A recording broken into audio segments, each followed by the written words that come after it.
ta nagrada za vaše delo? Pomeni priznanje tistemu, kar sem pač do zdaj naredila. Vesela pa sem, ker je tudi priznanje Maribora mariborski etnologiji, kar mi veliko pomeni.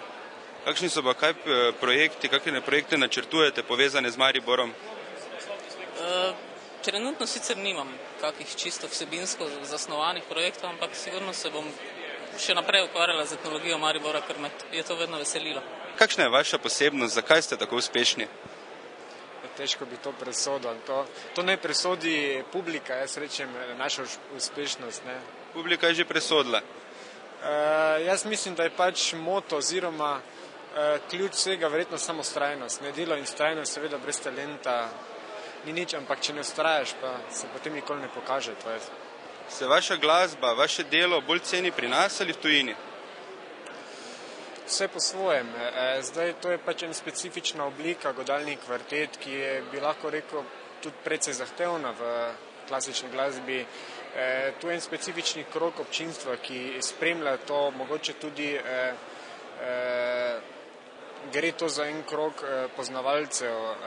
Je pa vseeno, ko vidiš, da si sprejet v domačem kraju, domačem mestu, to je nič drugega ne otehta tega. Kje pa vas lahko vidimo zdaj v bližnji prihodnosti? V našem mestu Mariboru najprej jeseni, septembra.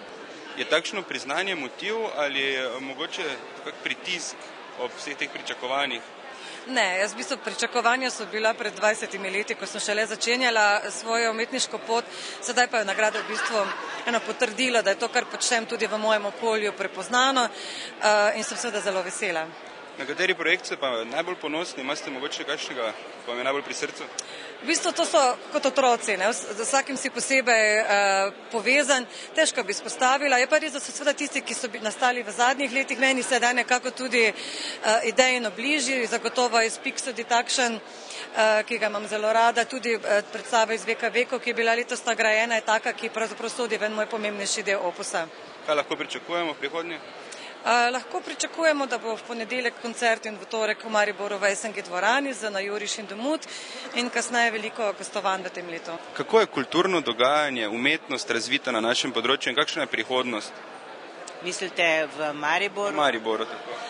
Jaz mislim, da je na vsak način visoko razvita. Sam, če pogledate današnje nagrajence, mislim Listin, potem skratka, življenje je živahno tako v gledališču, tako na koncertih, tako da se mi zdi, da je neko samo pomilovanje oziroma prepričanje, da smo neka siva cona, povsem odveč. Seveda je pa treba strniti sile in pomagati drug drugemu, ne poskušati drug drugega nekako prehiteti oziroma odrivati. Ne?